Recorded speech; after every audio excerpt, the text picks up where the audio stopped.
राम राम, मैं हूं आपके साथ पराग गुप्ता। आप देख रहे हैं इंडिया न्यूज। भारत फ्रांस के बीच राफेल विमान को लेकर डील को लेकर यह खबर आपको बता दें। सबसे पहले भारत फ्रांस के बीच राफेल विमान को लेकर हस्ताक्षर हुए हैं। 26 राफेल मरीन विमान को लेकर ये हस्ताक्षर हुए हैं। 63,000 करोड़ रुपए में खरीदे जाएंगे राफेल विमान। एनएसए अजीत डोभाल, सीडीएस अनिल चौहान इस दौरान मौजूद रहे। तो राफेल एम को लेकर ये डील फाइनल हुई है। नौसेना की ये नई ताकत और इस ताकत में इजाफा होगा इन राफेल के आने के बाद। तो बड़ी जानकारी इस वक्त आपको दे रहे हैं, ग्राफिक्स के जरिए आपको बताते हैं राफेल मरीन के बारे में। दुश्मनों का पसीना छुड़ाने अब राफेल मरीन भारत आ रहा है। भारत के पास राफेल एम होगा, कई मिसाइलों से लैस होगा राफेल मरीन, जिसको राफेल एम भी कहा जा रहा है। नौसेना के लिए 26 राफेल मरीन लड़ाकू विमानों की खरीदी को लेकर ये डील फाइनल हुई है। फ्रांस के साथ 63,000 करोड़ से अधिक का ये सौदा है। 22 सिंगल सीटर और 4 twin seater Rafale marine jet हैं। इनमें 26 में 22 single seater, 4 twin seater Rafale marine jet होंगे। ये राफेल की खासियत है। अब देखिए, 1 मिनट में 18,000 मीटर की ऊंचाई पर ये जा सकता है। ये राफेल एम की खासियत है। 1 मिनट में 18,000 मीटर की ऊंचाई पर पाकिस्तान के पास मौजूद A-16 विमान से ये बेहतर है। ये खासियत है राफेल एम की। चीन के पास मौजूद J-20 विमानों से भी ये बेहतर है। ये खासियत है राफेल एम की। उड़ान वाली जगह से 3700 किलोमीटर दूर तक हमला कर सकता है। तो इतनी क्षमता राफेल एम रखता है। हिमाचल के ऊपर बेहद सर्द मौसम में भी ये राफेल एम उड़ सकता है। राफेल की तुलना में राफेल मरीन का वजन थोड़ा सा अधिक है। ये राफेल एम को लेकर जानकारी आपको हम दे रहे हैं। लड़ाकू विमान का वजन लगभग 10.300 किलोग्राम है। राफेल मरीन के विंग्स पूरी तरह से मुड़ सकते हैं, यह इसकी खासियत है। 1 मिनट में 18,000 मीटर की ऊंचाई पर यह जा सकता है।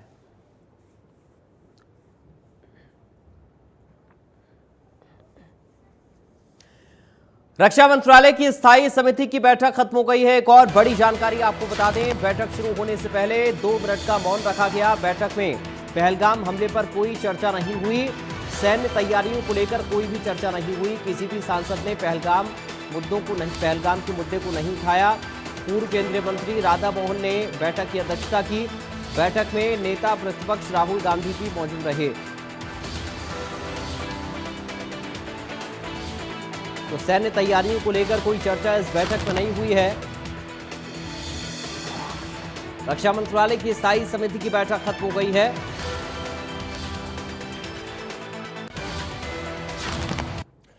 पहलगाम हमले को लेकर एक्शन में सरकार है। प्रधानमंत्री आवास पर हाई लेवल बैठक हुई। पीएम मोदी के साथ रक्षा मंत्री राजनाथ सिंह की बैठक हुई। प्रधानमंत्री आवास पर 40 मिनट तक ये बैठक चली।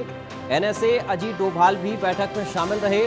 सीडीएस अनिल चौहान भी इस बैठक में शामिल रहे। राजनाथ सिंह ने प्रधानमंत्री को विकल्प बताए। तो पहलगाम हमले को लेकर सीसीएस की बैठक के बाद आज रक्षा मंत्री और प्रधानमंत्री नरेंद्र मोदी की मुलाकात को काफी महत्वपूर्ण माना जा रहा है। सूत्रों का कहना है कि प्रधानमंत्री नरेंद्र मोदी से मुलाकात से पहले थल सेना अध्यक्ष उपेंद्र द्विवेदी से राजनाथ सिंह की मुलाकात और जल chief of defence staff Anil Chauhan से राजनाथ सिंह की मुलाकात का मतलब स्पष्ट है कि सेना की तैयारियों और सेना की ओर से कार्रवाई के विकल्प की जानकारी रक्षा मंत्री राजनाथ सिंह को दे दी गई है। जो राजनाथ सिंह ने प्रधानमंत्री नरेंद्र मोदी के साथ हुई आज की मुलाकात में प्रधानमंत्री को उन विकल्पों और सेना की तैयारियों से अवगत करा दिया है। बैठक में राष्ट्रीय सुरक्षा सलाहकार अजीत डोभाल भी मौजूद थे, जो तीनों सेना प्रमुखों के साथ संभावित कार्रवाई और विकल्प पर चर्चा कर रहे हैं। सूत्रों की माने तो आज की बैठक इस लिहाज से ज्यादा महत्वपूर्ण है कि प्रधानमंत्री नरेंद्र मोदी की ओर से सेना को किसी भी तरह की कार्रवाई करने के लिए हरी झंडी दे दी गई है। चलिए ग्राफिक्स के जरिए समझते हैं इस पूरे बैठक को। तो देखिए, पहलगाम आतंकी हमले को लेकर प्रधानमंत्री नरेंद्र मोदी एक्शन में हैं। तो पीएम मोदी पहलगाम की इस आतंकी हमले को लेकर एक्शन मोड में हैं। पीएम आवास पर रक्षा मंत्री ने हालात की जानकारी प्रधानमंत्री को दी है। रक्षा मंत्री की तरफ से जानकारी पीएम को दी गई। सेना की तैयारियों और कार्रवाई के विकल्प उनके सामने रखे गए। ये सूत्रों के हवाले से खबर सामने आई है। तो सेना की तैयारी और कार्रवाई के जो विकल्प हो सकते हैं उनको लेकर जानकारी प्रधानमंत्री के सामने रक्षा मंत्री की तरफ से रखी गई। और सूत्र ये भी बताते हैं कि सेना को किसी भी तरह की कार्रवाई के लिए हरी झंडी मिल गई है, यानी सेना कार्रवाई किसी भी तरह की कर सकती है, उसको लेकर पूरी छूट सेना को है। क्या कार्रवाई होगी, कब होगी, कैसे होगी, ये सब सेना तय करेगी। ये सूत्रों के हवाले से खबर मिल रही है। सूत्र बता रहे हैं कि सेना के ऊपर सारी चीजें निर्भर हैं। दीपक शर्मा ब्यूरो चीफ अधिक जानकारी के साथ इस वक्त हमारे साथ जुड़ गए हैं। दीपक, क्या कुछ रहा है इस मुलाकात में? चूंकि ये खबर आ रही है सूत्रों से प्रधानमंत्री को जानकारी दी गई है विकल्पों को लेकर, कार्रवाई को लेकर, और सेना को हरी झंडी पूरी तरह से है। दीपक जी बिल्कुल, आपको बताना चाहेंगे सबसे पहले तो कि पहलगाम का जो मामला था, कश्मीर में जो आतंकी घटना हुई, उसके बाद एक बात तो सरकार ने भी तय कर ली है कि जवाब देना है जो ये हरकत हुई है और बर्बरता हुई है, जो ये आतंकी घटना हुई है, इसका जवाब देना है। इस बात को लेकर के सरकार और सेना पूरी तरीके से मुस्तैद है। यही कारण है कि रक्षा मंत्री राजनाथ सिंह, उन्होंने कल सबसे पहले सीडीएस से मुलाकात करी थी। उसके बाद आज सुबह भी अगर बात करें तो आर्मी चीफ के साथ साउथ एवेन्यू में पूरी चर्चा की गई, विस्तृत चर्चा की गई, तमाम रिपोर्ट ली गई। इस वक्त की जो आर्मी की तैयारियां हैं, अगर बात करें थल सेना अध्यक्ष से भी पूरी इसको लेकर के चर्चा करके एक रिपोर्ट तैयार की गई थी, क्या परिस्थितियां हैं, किस तरह की रिपोर्ट उनके सामने आई है। और उसके बाद भारत के अगर बात करें जिस तरह से रक्षा जो मंत्री है राजनाथ सिंह, वो प्रधानमंत्री नरेंद्र मोदी के पास पहुंचे, उन्होंने प्रधानमंत्री से चर्चा करी। इस दौरान रक्षा सलाहकार अजीत डोभाल भी मौजूद थे और विस्तृत चर्चा की गई है। इस चर्चा में सीधे तौर पे ये चर्चा की गई है कैसे जवाब देना है, कब जवाब देना है, क्या परिस्थितियां रहेंगी और अभी कहां कहां इसको लेकर के कोताही रही है। तमाम बातों का विस्तृत चर्चा की गई है। लेकिन वो बातें क्योंकि कहीं ना कहीं आंतरिक सुरक्षा से जुड़ी हुई है, तो इसलिए इसको पूरी तरीके से विस्तृत तौर पे अगर बात करें तो इसको गोपनीय रखा जाएगा। लेकिन एक बात तय है कि जवाब दिया जाएगा, जल्द दिया जाएगा, कैसे दिया जाएगा उसको लेकर के चर्चा हो चुकी है। आर्मी को भी कहा गया है पूरी तरीके से मुस्तैद, दोबारा ऐसी घटना ना हो, इसका जवाब दिया जाए। आगे जो रणनीति है उसका जवाब सही तरीके से सही समय पर दिया जाए, उसको लेके एक फ्री हैंड कहा गया है। लेकिन वो जवाब कैसा होगा वो अब सेना तय करे। दीपक जी मान सकते हैं कि जी दीपक सलाहकार अजीत डोभाल जो है बाकायदा पूरी नजर। हाँ, अब बात पूरी करिए दीपक। जी बिल्कुल, इसको लेकर के बाकायदा पूरी चर्चा के बाद एक फ्री हैंड जरूर दिया गया है सेना को भी, और सेना की तरफ से भी। यहाँ पर रक्षा मंत्री ने सेना प्रमुखों से बात करने के बाद ही प्रधानमंत्री के पास पहुंचे थे। अजीत डोभाल भी वहां पर मौजूद थे।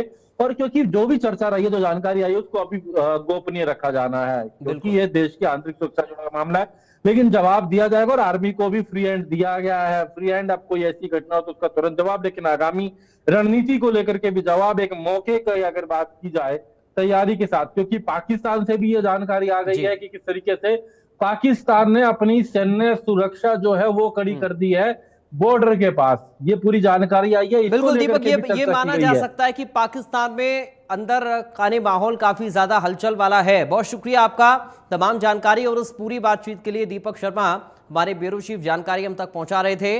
तो पाक पर भारत की ताबड़तोड़ कार्रवाई को देखें तो एक तरफ हाई लेवल बैठकें चल रही हैं, तो दूसरी तरफ एलओसी पर पाक की तरफ से सीज फायर का सेना मुंहतोड़ जवाब भी दे रही है। वहीं तीसरा एक्शन पाक पर सोशल मीडिया स्ट्राइक का है। पाकिस्तान के प्रोपेगेंडा पर भारत ने बड़ा एक्शन लिया है।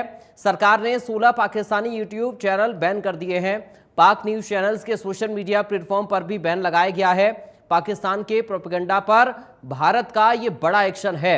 सरकार ने 16 पाकिस्तानी यूट्यूब चैनल बैन कर दिए हैं। इसमें डॉन न्यूज़ है, समा टीवी है, आर न्यूज़ है, जियो न्यूज़ है, इनको बैन कर दिया गया है। जो सोशल मीडिया प्लेटफॉर्म हैं उन पर भी बैन लगाया गया है। तो एक तरफ बैठकों का दौर चल रहा है, दूसरी तरफ भारत सरकार भी देखिए एक्शन मोड में है। लगातार बैठकें चल रही हैं और सेना को भी फ्री हैंड है, ये भी सूत्र बता रहे हैं। उधर सोशल मीडिया पर स्ट्राइक की गई है। जो पाकिस्तानी न्यूज़ चैनल है उनको भारत में बंद किया, उनको बैन कर दिया गया है। तो पाकिस्तान के प्रोपेगेंडा पर ये भारत ने बड़ा एक्शन लिया है। उधर पहलगाम हमले के बाद भारत पाकिस्तान में लगातार गतिरोध बढ़ता जा रहा है। भारत सेना थल, नल और जल तीनों मोर्चों पर शक्ति प्रदर्शन कर रही है। तो देखिए जैसलमेर में अर्जुन टैंक गरजा है, किस तरह से तीनों मोर्चों पर जो भारत की तैयारी है वो मुकम्मल तरीके से नजर आती है। इन रिहर्सल्स को देखकर अरब सागर में पाकिस्तान किस तरह घिरा है यह भी आप देख सकते हैं, और वायुसेना का आक्रमण किस तरह हो सकता है पाकिस्तान के ऊपर ये जग जाहिर है, क्योंकि इससे पहले भी एयर स्ट्राइक भारत कर चुका है, नेस्तनाबूद उन आतंक के ठिकानों को कर चुका है जो कि दहशत फैलाने का काम करते हैं। यानी अब की बार आतंक का संपूर्ण संहार हो सकता है। पाकिस्तान के अंदर खलबली मची हुई है भारत के इन तमाम एक्शन और कार्रवाइयों को लेकर।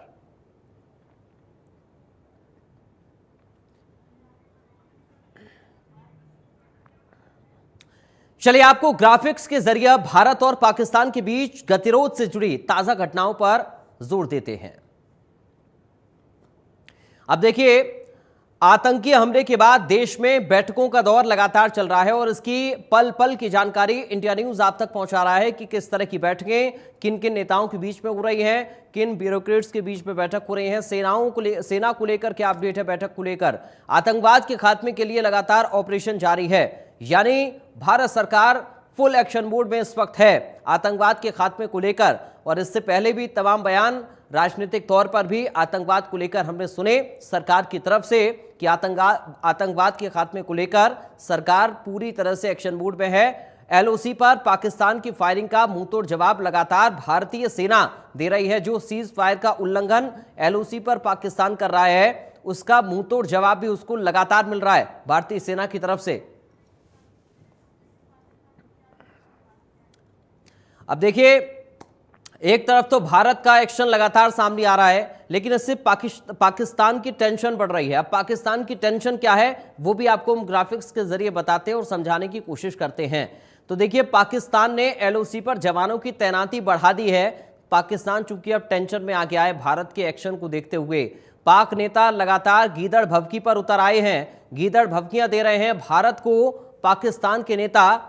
लेकिन टेंशन किस तरह से है वो सीमा पर एलओसी पर साफ पाकिस्तान की नजर भी आ रही, क्योंकि वहां पर सैन्य शक्ति बढ़ा दी है उसने। एलओसी पर पाकिस्तान की ओर से फायरिंग की जा रही है, यानी अपनी हरकतों से पाकिस्तान बाज नहीं आ रहा है और एलओसी पर लगातार सीज फायर का उल्लंघन पाकिस्तान की तरफ से किया जा रहा है, पाकिस्तानी सेना की तरफ से किया जा रहा है।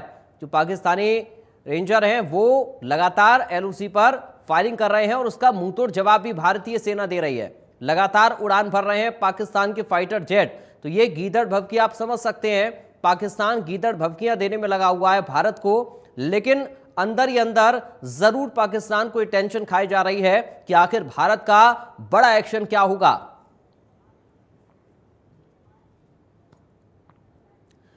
पाकिस्तानियों पर भारत का ताबड़तोड़ एक्शन चल रहा है। तय डेडलाइन तक भारत नहीं छोड़ने पर कार्रवाई की जाएगी।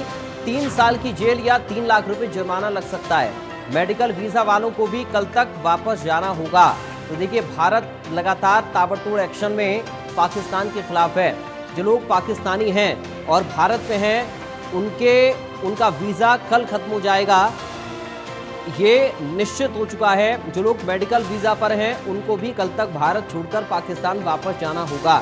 तो तय डेडलाइन तक वापस जाने की हिदायत पाकिस्तानियों को दे दी गई है। ये भारत का ताबड़तोड़ एक्शन पाकिस्तानियों पर है। तय डेडलाइन तक भारत नहीं छोड़ने पर कड़ी कार्रवाई होगी। 3 साल की जेल या 3 लाख रुपए का जुर्माना भरना होगा। तो पाकिस्तानियों पर ये भारत का एक्शन लगातार चल रहा है। एक के बाद एक कार्रवाई लगातार पाकिस्तान के खिलाफ भारत की तरफ से की जा रही है। और जो लोग पाकिस्तानी नागरिक भारत के अंदर हैं उनका वीजा कल खत्म हो जाएगा, कल तक की ये डेडलाइन होगी। सर अब अपना नाम बताएंगे, आपका क्या नाम है? मेरा नाम संजय कुमार है। तो सर अगर मैं पूछूं आप भारत क्यों आए थे? भारत आने का क्या आपका मकसद था? भारत में घूमने आए थे और पापा के इलाज के लिए आए थे, वीज़ा पे आए थे। आप अच्छा, अब वीज़ा पूरी होगी, हम जा रहे हैं वापस। तो मेडिकल वीजा पे आए थे जैसे आप कह रहे हैं, अपने फादर का इलाज करवाने आया था। बाद में पापा को तो दिक्कत आ गई, इसकी वजह से वापस जा रहे हैं। मेडिकल पे थे हम अभी। अच्छा, जी तो जैसे कि कितना समय हुआ आपको भारत आए हुए कितना समय हुआ? 3-4 महीने हुए मैं आए हुए। तो भारत में कहाँ गए थे आप? भारत दिल्ली में। तो अभी वापस पाकिस्तान में कहाँ के रहने वाले हैं आप? उमरकोट जिला सिंध में। में तो अभी अगर मैं पूछूं जैसे जो अभी जो तनाव चल रहा है, जो आतंकी हमला भी हुआ पहलगाम में, तो क्या मतलब आपका वीजा ज्यादा उसकी जो ड्यूरेशन थी वो ज्यादा दिन के लिए था, जैसे आपको जल्दी भेजा जा रहा है, इससे किस तरह की दिक्कतें आ रही हैं आपको? बस हमारी तो वीज़ा एक्सपायर हुई है, हम इसकी वजह वापस जा रहे हैं। अच्छा, तो अच्छा, ये जो पहलगाम में जो आतंकी हमला हुआ है इसको किस तरीके से देखते हैं? अभी बहुत उसके बाद हम देख रहे हैं कि भारत पाकिस्तान में बहुत ज्यादा तनाव आ गया है, काफी 26 भारतीय लोग मर गए पहलगाम में, कैसे देखते हैं उस बात? तो मैं आके ये नहीं कह सकते। और हमारे साथ हमारे संवाददाता साहिल रुखाया इस खबर पर जुड़ गए अधिक जानकारी के साथ। साहिल, पाकिस्तानियों का वीजा कल खत्म हो रहा है और ऐसे में अब हरियाणा सरकार क्या तैयारी कर रही है वापस पाक नागरिकों को भेजने को लेकर?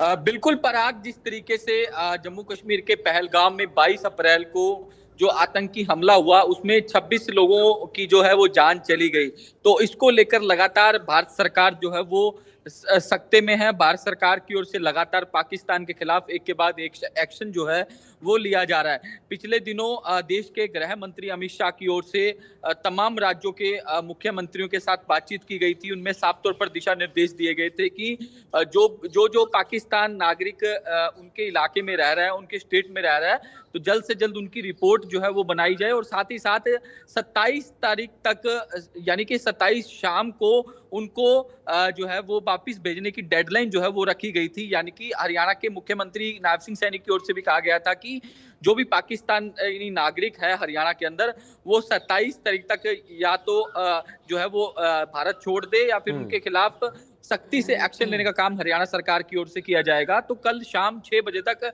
कई पाकिस्तानी नागरिक जो है वो हरियाणा छोड़ चुके हैं। अटारी वाघा बॉर्डर के माध्यम से वो अपने अपने इलाकों में जा चुके हैं। इसके अलावा जो इलाज के लिए वीजा लेकर आए थे भारत के अंदर, उनको कल तक की डेडलाइन जो है वो दी गई है। कल तक जो है वो अपना जिस तरीके से या तो वो पाकिस्तान चले जाएं, उसके अगर फिर भी वो यहाँ रहते हैं तो उनके खिलाफ सख्त एक्शन लेने का काम जो है वो हरियाणा सरकार और जो हरियाणा की पुलिस है उनकी ओर से किया जाएगा। तो ऐसे में तमाम जो पाकिस्तानी नागरिक थे उन्हें वापस भेजने का काम जो है वो हरियाणा सरकार की ओर से कर दिया गया है। तो कल तक की मोहलत उन लोगों को दी गई है जो इलाज करवाने के पर्पज से हरियाणा में आए थे। जिस तरीके से गुड़गांव, फरीदाबाद या इस इलाके में आए थे, उनको कल तक की मोहलत जो है वो प्रदेश सरकार की ओर से दी गई है। क्योंकि जिस तरीके से पिछले दिनों जो देश के गृह मंत्री अमित शाह की ओर से हरियाणा के मुख्यमंत्री नायब सिंह सैनी से बातचीत की गई थी, साफ तौर पर कहा गया था कि हरियाणा में जो पाकिस्तानी नागरिक रहते हैं उन्हें जल्द से जल्द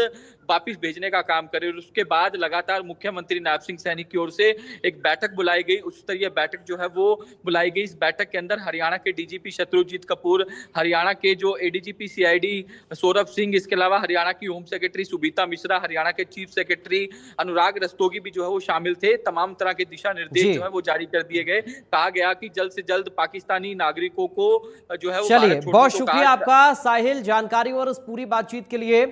तो देखिए, साहिल बता रहे थे कि किस तरह से वापस भेजा जा रहा है पाकिस्तानी नागरिकों को। जो लोग मेडिकल वीजा पर हैं, कल तक की उनके लिए भी डेडलाइन है, वापस उनको जाना ही होगा।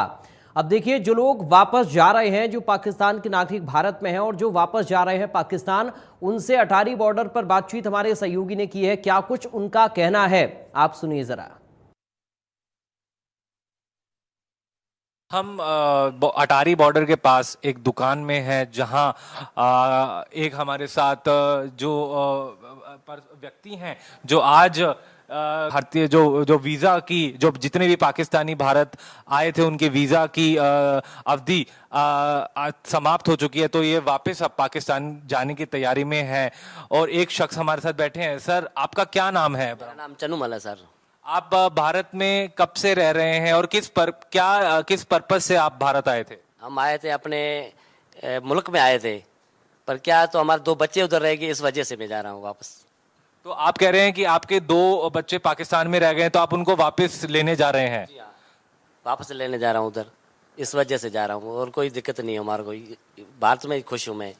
अच्छा, जो ये जो अभी आतंकी हमला हुआ है पहलगाम में, उस आतंकी हमले में क्या पाकिस्तान क्या क्या उन आतंकियों ने बहुत गलत काम करा है? आप मानते हैं उन्होंने बहुत गलत काम करा है उन आतंकी? खेती बाड़ी करने वाला मोनो ये में कोई दिक्कत नहीं है। वो भाई आपस में मुल्क जाने, मुल्क को कौम जाने। तो अब आप जैसे आप बता रहे हैं, आप भारत में कहाँ रह रहे थे और कितने समय से भारत में रह रहे हैं, इस बारे में थोड़ा बताइए। हम 5-6 महीने रह रहे हैं, खेती बाड़ी करते थे उधर, और कोई नहीं। तो खेती बाड़ी तो उधर पाकिस्तान में भी कर सकते थे, तो भारत आने का क्या बड़ा क्या मकसद रहा आपका? भारत में इसके लिए आए थे हम, जो हमारा है ना, मेरा परिवार, मोर दादा बाबा वो अठेरा था, ये करे में आया था बस, और कोई दिक्कत को। आप कह रहे हैं कि अपने पिता से, अपने परिवार से मिलने आप भारत आए थे, तो अब जैसे कि अब भारत पाकिस्तान में तनाव बढ़ रहा है, इस समय देख रहे हैं कि बॉर्डर पे टेंशन है काफी, तो इस स्थिति को, आप पूरी स्थिति को किस तरीके से देखते हैं? वो तो भाई मेरे को पता ध्यान नहीं है, तो मैं तो अपनी मर्जी का जाऊँ पड़े, मैंने कोई ला रहा हूँ को आगे दिक्कत है, वहाँ अपने बच्चा रो करे जाऊँ पे, बस आई जाई भगवान कह रहे बड़े 20-3 सालों बच्चे बाद आ जाऊँगा। तो अगर आपकी, मैं इस समय परिवार की प्रक्रिया पूछूं, किस तरीके से आपका परिवार अभी क्या सोच रहा है, उनके जहन में क्या चल रहा है? आपने जैसे अभी बताया आपके परिवार में 9 सदस्य हैं, तो किस तरीके से अभी इस समय क्या दिमाग में क्या हलचल चल रही है आप में? बीजो कहीं दिमाग में बच्चा रो टेंशन है, बीजो कहीं मोनो को टेंशन। किस तरह की टेंशन आ रही है? बच्चों की आ रही है, और कोई नहीं है। अब क्योंकि ही भारत और पाकिस्तान में एक युद्ध वाली एक स्थिति है, तो क्या आपको लगता है अब आप भारत तो वापस इस समय आ नहीं पाएंगे अब कुछ टाइम तक, तो क्या किस तरह की प्रक्रिया वहां पाकिस्तान में जब आप जाएंगे, तो वहां अब आगे क्या करने का सोचा है आपने? किस तरीके से अपनी व्यवसाय चलाएंगे? वो तो भाई खेती बाड़ी करेंगे, मजदूरी करेंगे, जो होंगे खाएंगे भाई, उतनी और परिवार बैठा ये वजह से। भारत में आप कहाँ रह रहे थे? उधर हम जोधपुर में रह रहे थे। तो अभी पाकिस्तान में जब जाएंगे तो पाकिस्तान में कहाँ जाएंगे? पाकिस्तान में सिंध में जाएंगे। सिंध प्रोविंस में जाएंगे, ठीक है। तो ये हमारे साथ एक शख्स मौजूद थे जो अभी आज ही, जिनको यहाँ से अटारी बॉर्डर के थ्रू वापस पाकिस्तान भेजा जाएगा। जी, यहाँ Aditya Wadhawan reporting for India news, Attari border. Bharat Pakistan संबंधों को लेकर एक बार फिर तनातनी का माहौल बना है और मामला जंग की तरफ बढ़ता जा रहा है। पहलगाम नरसंहार के बाद देशवासियों में काफी गुस्सा है और वो सीधे सीधे उसे हमले का जिम्मेदार पाकिस्तान को मानता है। भारत के लोगों की तरफ से लगातार सरकार पर दबाव बनाया जा रहा है कि वो पहलगाम हमले का बदला पाकिस्तान से ले, जिसको लेकर सरहदों पर तनाव बढ़ गया है। फिरोजपुर सरहदी क्षेत्र होने के कारण इस क्षेत्र में लोगों में जंग के खतरे को लेकर अलग अलग धारणाएं लगाई जा रही हैं। वहीं भारत पाकिस्तान 1971 की जंग को लेकर फिरोजपुर क्षेत्र पहले भी सुर्खियों में रहा है, जब पाकिस्तान की ओर से फिरोजपुर सनी वाला बॉर्डर से भारत में घूमने की कोशिश की गई और इसको लेकर रास्ते में पड़ने वाले एक पुल पसीना के एक जवान ने अपने साथ बम बांधकर उस पुल को ही उड़ा डाला था, जिस रास्ते पाकिस्तान भारत में घुसने की कोशिश कर रहा था। वहीं जंग के दौरान भारतीय सेना की तरफ से पाकिस्तान के एक टैंक को जीत के तौर पर अपने पास ही रख लिया, जिसे सेना ने चौराहे में लगाकर 71 की जंग में जीत की निशानी के तौर पर रखा हुआ है। वहीं फिरोजपुर वासियों का यह कहना है कि पहले भी वो कई बार जंग देख चुके हैं, अगर इस बार भी जंग लगती है तो पूरी तरह से वो तैयार हैं और भारतीय सेनाओं का साथ पूरे जोश के साथ देंगे।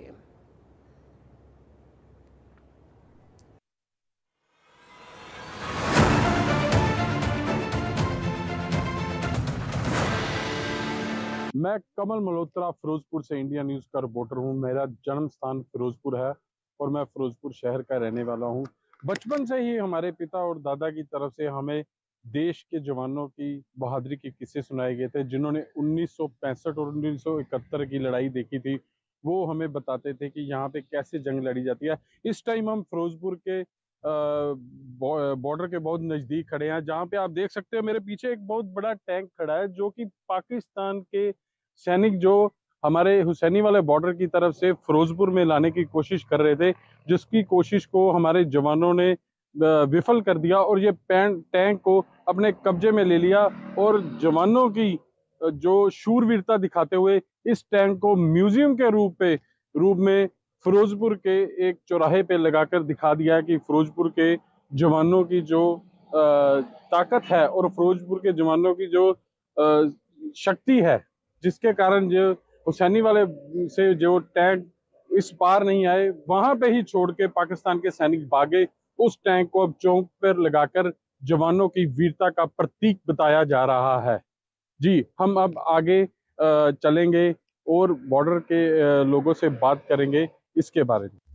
इस समय हम खड़े हुए हैं भारत पाक की सीमा के आखिरी पुल के ऊपर। आप देख सकते हैं मेरे पीछे वो पुल है जहां पे 1965 और 31 की लड़ाई में पाकिस्तान की तरफ से भारत में प्रवेश करने का प्रयास किया गया था, लेकिन हमारे वीर सैनिकों की तरफ से उनका प्रयास विफल कर दिया गया। हम नजदीक नहीं जा सकते क्योंकि आज जो है भारत और पाकिस्तान के जो रिश्ते हैं ठीक नहीं चल रहे और सिक्योरिटी रीजन के कारण हम उस पुल पर नहीं जा सकते जहां पर लड़ाई में एक जवान की तरफ से पाकिस्तान की तरफ से आ रहे टैंकों को रोका गया। उस जवान की तरफ से इतनी शहादत दी गई कि उसने अपने शरीर पर बम्बों को बांधकर पूरे दरिया में छलांग लगा दी, जिससे कि विस्फोट से पूरा पुल उड़ गया और पाकिस्तान का जो एक टैंक है वो हिंदुस्तान में रह गया और बाकी टैंक जो है पाकिस्तानी सेना अपने साथ लेकर पीछे वापस चली गई।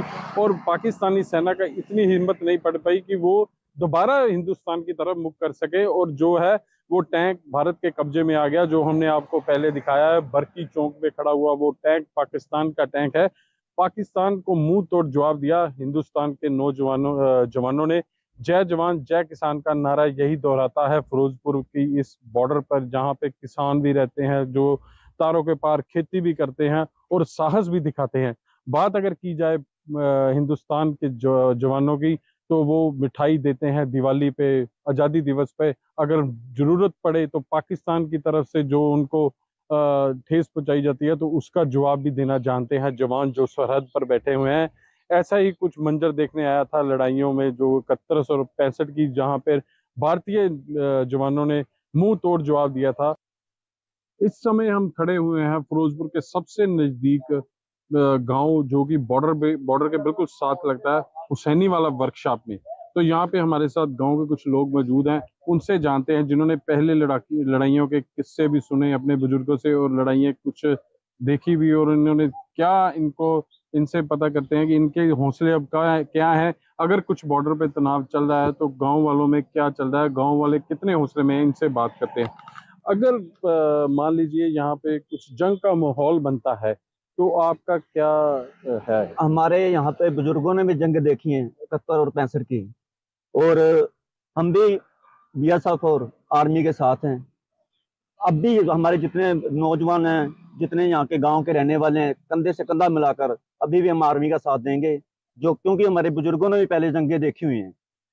उन्होंने 71 वाली 65 वाली ये दोनों जंग देखी, और अभी कारगिल में कुछ हुई थी थोड़ी बहुत। जब भी हम इधर ही बैठे थे कोई ऐसी मतलब कि डरे नहीं, और अब भी हम आर्मी और बीएसएफ के साथ हैं। अगर मान लो जरूरत पड़ती है आर्मी को तो क्या आप आर्मी के साथ कंधा से कंधा मिला के चलोगे? बिल्कुल चलेंगे जी, सारे नौजवान चलेंगे, पूरा गांव चलेगा, कंधे के साथ कंधा मिलाकर चलेंगे, आर्मी के साथ भी और बीएसएफ के साथ भी। ठीक है, आपका क्या कहना है इसके सर बारे में? मैं पहला ਤਾਂ ਗੱਲ ਬੰਦਿਆਂ ਨੇ ਸਾਡੇ ਬੰਦੇ ਕਿਹਾ ਵੀ ਹਿੰਦੂ ਭਰਾ ਮਾਰਨੇ ਨੇ, ਅਸੀਂ ਵੀ ਹਿੰਦੂ ਆ ਵੀ। ਪਹਿਲੀ ਗੱਲ ਤਾਂ ਇਹਨਾਂ ਲੋਕਾਂ ਨੂੰ ਇਹ ਚੀਜ਼ ਦਾ ਨਹੀਂ ਪਤਾ ਵੀ ਸਾਡੇ ਖਾ ਕੇ ਸਾਡੇ ਸ਼ੇਕ ਕਰਦੇ ਨੇ। ਦੂਜੇ ਨੰਬਰ ਤੇ ਇਹ ਗੱਲ ਹੈ ਵੀ ਜਿੰਨੀ ਵੀ ਆਰਮੀ ਮੇਰੀ ਜ਼ਿੰਦਗੀ ਦੀ ਆਪਣੀ ਪ੍ਰੈਕਟੀਕਲ ਕੀਤੀ ਹੈ, ਮੈਨੂੰ 20-25 ਬੰਦੇ ਮਿਲ ਜਾਣ ਆਈ ਫੋਰਸ ਕਮਾਂਡੋ, ਮੈਂ ਕੀ ਪੂਰਾ ਇੰਡੀਆ ਬਦਲ ਸਕਣਾ। ਮੈਂ ਪੂਰਾ ਇੰਡੀਆ ਵੇਖ। ਹਾਂਜੀ, ਤੁਸੀਂ ਕੀ ਕਹੋਗੇ? ਮੇਰਾ ਦਾਦਾ ਆਰਮੀ ਵਿੱਚ ਰਿਹਾ ਤੇ ਮੈਂ ਅੱਜ ਵੀ ਕਹਿੰਦਾ ਅਸੀਂ ਤੁਹਾਡੇ ਨਾਲ ਖੜੇ ਆ। ਆਰਮੀ ਨੂੰ ਕਮਜ਼ੋਰ ਹੋਣ ਦੀ ਲੋੜ ਨਹੀਂ ਦੀ, ਅਸੀਂ ਤੁਹਾਡੇ ਹੌਸਲਾ ਬੁਲੰਦ ਲੈ ਕੇ ਖੜੇ ਆ। ਕੋਈ ਐਡੀ ਗੱਲ ਨਹੀਂ, ਪੰਜਾਬ ਦੇ ਵਿੱਚ ਵੈਸੇ ਬਹੁਤ ਸੂਰਮੇ ਜੰਮੇ ਹੋਏ ਨੇ। ਪਰ ਮੈਂ ਇੱਕ ਗੱਲ ਕਹਿਣਾ ਚਾਹਣਾ ਵੀ ਜ਼ਿੰਦਗੀ ਦੇ ਇੱਕ ਸਫ਼ਰ ਕੀਤਾ ਮੈਂ ਵੀ, ਇਨਸਾਫ ਦੀ ਜਿੱਤ ਹੁੰਦੀ। ਇਨਸਾਫ ਆਪਣਾ ਹੀ ਹੈ, ਆਪਣਾ ਹੀ ਭਾਰਤ ਦੇਸ਼ ਹੈ, ਆਪਣੇ ਤੋਂ ਵੱਡਾ ਕੋਈ ਨਹੀਂ ਹੈਗਾ। ਇਹ ਆਪਣਾ ਕੁਝ ਨਹੀਂ ਕਰ ਸਕਦੇ, ਇਹ ਜਿੰਨਾ ਮਰਜ਼ੀ ਲੜਦੇ ਜੰਗ ਆਪਾਂ ਹੀ ਜਿੱਤਾਂਗੇ। ਨਹੀਂ, ਜੇ ਜੰਗ ਦੇ ਮਾਹੌਲ ਬਣਦੇ ਨੇ ਤੁਸੀਂ ਆਰਮੀ ਦਾ ਕਿੰਨਾ ਸਾਥ ਦੋਗੇ ਜਾਂ ਤੁਹਾਡੇ ਇਸ ਟਾਈਮ ਹੌਸਲੇ ਕੀ ਬੋਲਦੇ ਪਏ? मैं तो ਹੁਣ भी फिरोजपुर का रहने वाला, शहर का रहने वाला, मैं उनके नाल खड़ा, आर्मी वाले नाल। आप देख सकते हैं जो बॉर्डर के लोग हैं वो बिल्कुल आर्मी के साथ तैयार खड़े हैं। उनके हौसले पूरी तरह बुलंद हैं। वो बोलते हैं हम डंडों से भी इनका मुकाबला कर सकते हैं, अगर जरूरत पड़ी तो हम आर्मी के साथ खड़े हैं। कैमरा पर्सन के साथ कमल मल्होत्रा, इंडिया न्यूज, फिरोजपुर, हुसैनी वाला बॉर्डर। पहलगाम में हुए आतंकी हमले के बाद भारत सरकार ने पाकिस्तानियों को वापस भेजने का फैसला लिया है। सरकार के एक्शन से 2008 में पाकिस्तान से फरीदाबाद पहुंचे हिंदू परिवारों में भी डर पैदा हो गया है। हालांकि उनके पास लॉन्ग टर्म वीजा होने के चलते उन्हें वापस नहीं भेजा जाएगा, लेकिन उनकी भारत सरकार से मांग है कि उन्हें भारत की नागरिकता दी जाए। 2008 के उस दौर को याद करते हुए इन पाकिस्तान नागरिकता रखने वाले हिंदू परिवारों का कहना है कि वहां बहु बेटियां सुरक्षित रही हैं, इसलिए उन्हें वहां से भारत आना पड़ा।